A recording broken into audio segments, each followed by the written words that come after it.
Hello my dear student, कैसे हैं आप? कैसे होंगे? कल आपका बोर्ड का पहला एग्जाम है। मैं जानता हूं हर बच्चा नर्वस होगा और इस टाइम पे आज की रात तो स्पेशली कि हर बच्चे के दिमाग में ये चल रहा होगा कि कल का पेपर कैसा आएगा, क्योंकि कल पहला बोर्ड का पेपर है। और इस बार ऐसा हुआ है कि पहला ही बोर्ड का पेपर उस सब्जेक्ट का है जो सबसे लेंदी होता है, मैथमेटिक्स। आपको एक डेटा बताता हूं, तकरीबन 40% बच्चे मैथ्स के पेपर में यह कंप्लेंट करते हैं कि सर पेपर पूरा आता था पर उस 3 घंटे में सॉल्व नहीं हो पाया। अगर आप भी चाहते हैं कि आपके साथ यह दिक्कत ना हो और आपका पूरा पेपर हो ऐसा जैसा आप प्रिपेयर होके जा रहे हैं, तो हमारे साथ इस वीडियो में अंत तक बने रहे।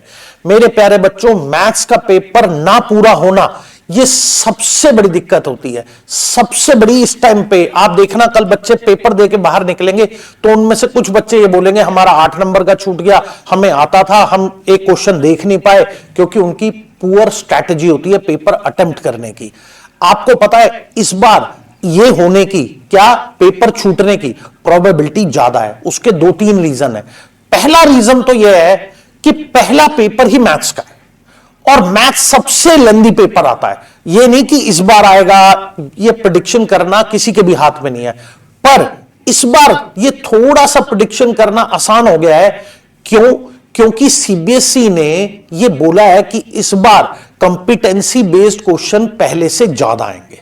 एक तो यह है फैक्टर कि कंपिटेंसी बेस्ड क्वेश्चन को सॉल्व करने में थोड़ा सा ज्यादा टाइम लगता है, तो इसलिए क्वेश्चन पेपर टाइम पे पूरे होने की पॉसिबिलिटी थोड़ी सी कम हो जाती है।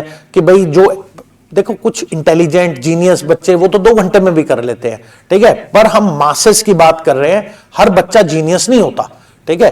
तो आपको थोड़ी सी स्ट्रेटजी अपनी चेंज करनी है। सबसे पहले मैं आपको बता दूं, मैथ्स का पेपर इस बार छूटने की प्रोबेबिलिटी ज्यादा है, पहले ही वार्न कर रहा हूं। क्यों? क्योंकि कंपिटेंसी बेस्ड क्वेश्चन स्टैंडर्ड में पहले से ज्यादा आएंगे। दूसरा, पहला बोर्ड का एग्जाम है, तो पहला बोर्ड का एग्जाम है तो बच्चा नर्वस होता है।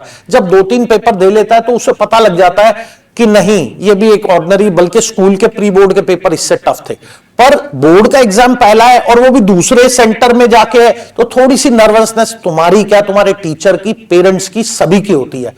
तो आप हमारी बातों को ढंग से, ध्यान से सुने और जो बताया जा रहा है उससे कुछ हेल्प लेके अपने पेपर की स्ट्रैटेजी बनाएं, तो मैं गारंटी ले रहा हूं आपका पेपर बिल्कुल भी नहीं छूटेगा।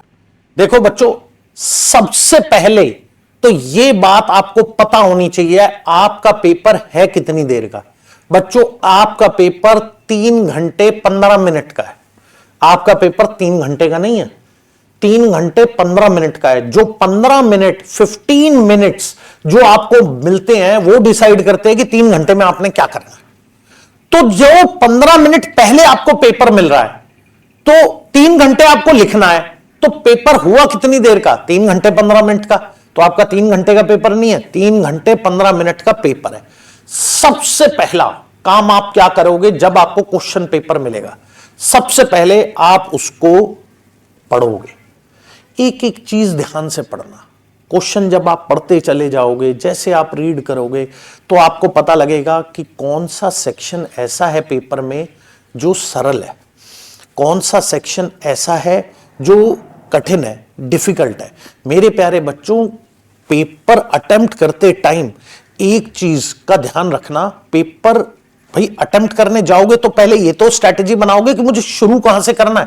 जरूरी थोड़ी है कि तुमने कोई मॉक टेस्ट में आगे से ही किया है कि सर हम सबसे पहले एमसीक्यू अटेम्प्ट करते हैं, उसके बाद आखिरी करते हैं, और पेपर लेंदी है, 5 एमसीक्यू छूट गए, 5 नंबर जाएंगे, और अगर पीछे वाले 3 केस बेस छूट गए तो 12 नंबर चले जाएंगे, या 5 नंबर वाले 2 क्वेश्चन छूट गए तो 10 नंबर चले जाएंगे। तो यह ध्यान रखना कि पेपर स्टार्ट कैसे करना है। मुझे ऐसा लगता है कि यही पे आधे बच्चे गलती कर देते हैं। देखो, सबसे पहले आपको टाइम स्ट्रैटेजी बनानी है। 15 मिनट जो रीडिंग टाइम है उसमें आपको पेपर ढंग से पढ़ना है। पेपर ढंग से पढ़ा आपने, उसके बाद आप आइडेंटिफाई करें कि कौन सा सेक्शन इजी है जिसको मैं पहले स्टार्ट करूं। क्योंकि अगर मैंने पहले स्टार्ट किया तो देखो पहले पेपर की नर्वसनेस होगी। आपको पता है ये क्वेश्चन इजी है, और मैंने जैसे ही 5 क्वेश्चन मैथ्स के निकाले ना, तो मेरे को एक कॉन्फिडेंस आ जाएगा कि नहीं, ये एक पेपर है और मेरे 6-7 क्वेश्चन हो गए। जैसे जैसे आप एग्जामिनेशन हॉल में टाइम बिताओगे ना, आपकी नर्वसनेस कम हो जाएगी। पहला, आपको सेक्शन वो उठाना है जिस सेक्शन के सारे क्वेश्चन आपको आते हो, और दूसरा, आपको मेरे प्यारे बच्चों चॉइस, जो इंटरनल चॉइस होती है, आपको पता है कुछ क्वेश्चन में आपको एक क्वेश्चन करना है और दूसरा क्वेश्चन करना है, तो इसमें टाइम वेस्ट कैसे होता है कि हमने पहले वाला क्वेश्चन सॉल्व करना शुरू करा, बीच में लगा यार इसकी कैलकुलेशन तो बहुत ज्यादा है, ठीक है, इससे बेटर मैं नीचे वाला कर लूं। तो एक बार जो 15 मिनट मिलते हैं वो इन्हीं चीजों के लिए तो मिलते हैं कि आप पहले 15 मिनट में ये डिसाइड कर ले कि और वाले क्वेश्चन में मुझे कौन सा करना है। सबसे पहले आपको क्या डिसाइड करना है, पेपर शुरू कहां से करना है, और कहां से शुरू करना है, इजी से। दूसरा कि चॉइस वाले क्वेश्चन में मुझे ये अटेम्प्ट करूं या ये अटेम्प्ट करूं, उसी पे मार्क लगा लो कि मुझे ये पहले अटेम्प्ट करना है। तो ये 2 काम आपको सबसे पहले करने हैं। इसके बाद मेरे प्यारे बच्चों, हमें पता लग गया कि इजी सेक्शन से अटेम्प्ट करना है, और हमें यह पता लग गया कि सर इंटरनल चॉइस में हमें क्या सेलेक्ट करना है। एक चीज और ध्यान रखना, मान लो हमने सेक्शन ए सेलेक्ट किया कि हमें 20 क्वेश्चन पहले करने हैं। अब हमें 20 क्वेश्चन करने हैं, पता लगे एक बच्चे ने इजी तो है, इजी के नाम पे आधा घंटा 1 घंटा वहीं लगा दिया, तो ऐसे भी काम नहीं चलेगा। देखो सिंपल है, आपका कितने मार्क्स का पेपर है सर? 80 मार्क्स का पेपर है। कितनी देर का? 3 घंटे में आपको लिखना है। 15 मिनट तो रीडिंग टाइम हटा लो, लिखना तो 3 घंटे है। तो 3 घंटे में कितने मिनट होते हैं सर? 180 मिनट होते हैं। 180 मिनट में आपको 80 नंबर का पेपर लिखना है। तो मतलब जितने मार्क्स का क्वेश्चन है इंटू 2, देखो भाई अगर 1 मार्क्स का क्वेश्चन है तो 1.5 से 2 मिनट लगा लो, तभी तो 80 मार्क्स का पेपर 160 मिनट्स में पूरा हो जाएगा। और 20 मिनट आपको किस चीज के मिलेंगे सर? रीडिंग करने के लिए मिलेंगे, रिवीजन के लिए मिलेंगे। तो ये क्लियर कट स्ट्रैटेजी होनी चाहिए। सबसे पहले मैं फिर दोहरा रहा हूं, आपको पेपर पूरा ढंग से पढ़ना है, उससे यह डिसाइड करना है पढ़ के कि मैं स्टार्ट कहां से करूंगा, और कहां से स्टार्ट करना है, इजी से टफ। मार्क्स वाइज मत जाना कि सर मैं पहले 1 नंबर वाला करूंगा फिर पीछे करूंगा, नो। पहला पेपर है, पहले पेपर की नर्वसनेस का लेवल ही अलग होगा। तो आपको सबसे पहले कौन से क्वेश्चन करने हैं? इजी वाला सेक्शन। जब इजी वाला सेक्शन आप करोगे, आपका कॉन्फिडेंस आगे के लिए अलग होगा।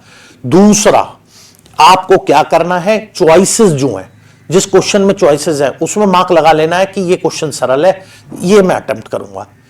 तीसरा मेरे प्यारे बच्चों, किस सेक्शन में कितना टाइम देना है, ये मैंने आपको बता दिया और यहां लिख भी रखा है।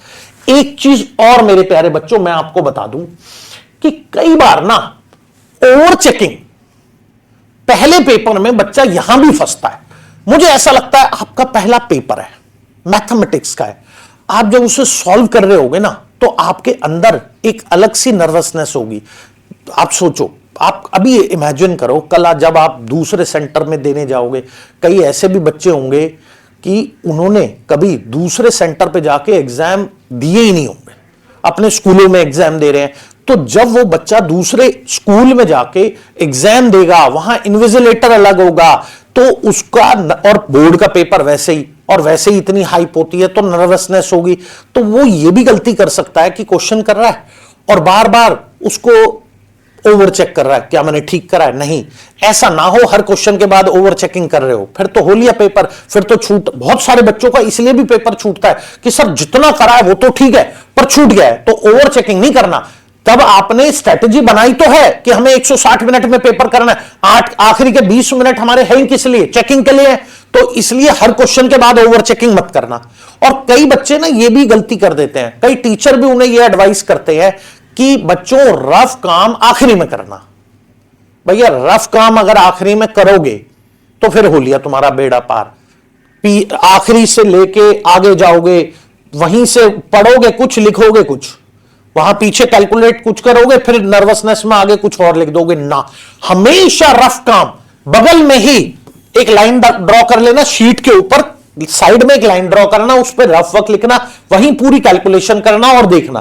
कैलकुलेशन ओवर कॉन्फिडेंट होके मन में मत करना, सारी कैलकुलेशन रफ में करना, जो क्वेश्चन है उसी के साइड में करना। क्यों? इससे एक और बेनिफिट है, मान लो आपने 20 मिनट की जगह आपको 10 ही मिले रिवीजन के, आप 10 मिनट में रिवाइज कर रहे हो, तो आप पेज ही पलटते रह जाओगे कि पीछे इसका रफ वर्क कहां लिखा था। जो क्वेश्चन है वही लाइन डाला है कि इस क्वेश्चन का रफ वर्क यहां है, तो सोचो कितना आसान हो जाएगा आपके लिए, कितना आसान हो जाएगा आपके लिए। तो मेरी ये बातें हमेशा ध्यान से सुन लो, और मैं बता रहा हूं इन्हीं चीजों में छुपा है आपका पेपर टाइम पे पूरे होने का राज। एक चीज और आपको बताता हूं, क्वेश्चन पेपर में ईगो मत पाल लेना। कई बच्चे ऐसे भी होते हैं, खासकर बड़े एग्जाम में ऐसा बहुत कॉमन होता है, और मैथ के पेपर सीबीएसई में भी कई बच्चों के साथ हो जाता है। देखो, जरूरी आपको किसने बताया है कि कल पेपर में एक भी क्वेश्चन बहुत ट्रिकी नहीं आएगा? कई बच्चे ईगो भी पाल लेते हैं। वो कैसे? एक क्वेश्चन डिफिकल्ट फंस गया, अब बच्चा उसे करने में, उसे पता है कि भाई 5 नंबर का क्वेश्चन है तो मुझे 10 मिनट देने हैं, 3 नंबर का क्वेश्चन है मुझे 6 मिनट देने हैं, 6 के 10 हो गए 3 नंबर के क्वेश्चन में। तो भाई ईगो में नहीं आना, उसको छोड़ देना है कि 3 के पता लगे 1.5 2 मिल जाए, वहां 1 कटे, और वहां पे अगर 15-20 मिनट एक क्वेश्चन में फंस गया बच्चा, तो वो 20 नंबर का पेपर भी छोड़ के आ सकता है। तो ईगो में मत फंसना। अभी रिसेंटली एनटीए ने जेई का पेपर लिया है, आप किसी भी बच्चे से पूछना, वहां भी यही हुआ है कि आज तक ऐसे डिफिकल्ट पेपर नहीं आते थे, अभी डिफिकल्ट पेपर आए हैं, बच्चे 1-2 क्वेश्चन में उलझ गए, उन्हें लगा हमारे तो इतने नंबर आते थे, वो पेपर ही उस लेवल का था, बाद में आके पता लगा कि सभी का पेपर डिफिकल्ट था। तो ऐसा भी हो सकता है आप पेपर दे रहे हो, पेपर का लेवल बहुत अप हो और आप ईगो में फंस जाओ एक क्वेश्चन में। जो क्वेश्चन आपको टफ लग रहा है, ईगो में नहीं फंसना कि ये हमारा क्यों नहीं हो रहा, कुछ नहीं। अगर नहीं उस टाइम क्लिक कर रहा तो मैं पेपर पूरा कंप्लीट करने पे जाऊं, उसके बाद आके उसको देखूं। याद रखना, ईगो में नहीं फंसना। एक और ट्रैप है, मैं बताता हूं ये क्या है। हो क्या रहा है कि सीबीएसई ने जो लास्ट सेक्शन है, जिसे हम बोलते हैं केस बेस्ड स्टडी क्वेश्चन, उसमें क्या है कि सीबीएसई पूछना तो कुछ ज्यादा नहीं चाह रहा है, बहुत डिफिकल्ट क्वेश्चन नहीं है, पर डिस्टेंस फॉर्मूला भी पूछेगा ना, तो उसके ऊपर एक पहले स्टोरी बिल्डअप करेगा। कोई सर्कल का क्वेश्चन भी होगा तो यह नहीं होगा कि सर्कल का रेडियस दे रखा है, टेंजेंट की वैल्यू ना, पहले तो उसके ऊपर एक स्टोरी बनाएगा। तो केस बेस्ड स्टडी के क्वेश्चन टफ नहीं है। कई बच्चों को एजर्शन रीजन और केस बेस्ड टफ लगते हैं, वो टफ नहीं है, बस आपकी वो रीडिंग एबिलिटी टेस्ट करते हैं। जैसे मैंने कुछ एक एग्जांपल लिया है, देखो बच्चों, जैसे कि क्वेश्चन, अब इसमें है क्या, क्वेश्चन तो लेंथ ऑफ टेंजेंट ही पूछा है, find the length of A B. A B देखो, लेंथ ऑफ टेंजेंट ही पूछा है, ये एंगल 30 डिग्री है, ये दे रखा है, तो ये सिंपल आ जाएगा, ट्रिग्नोमेट्री भी लगा दो उससे भी आ जाएगा। पर प्रॉब्लम क्या हो रहा है, प्रॉब्लम यह है कि इस पूरी उसने जो पीछे स्टोरी बनाई है, इसे पढ़ना पड़ता है।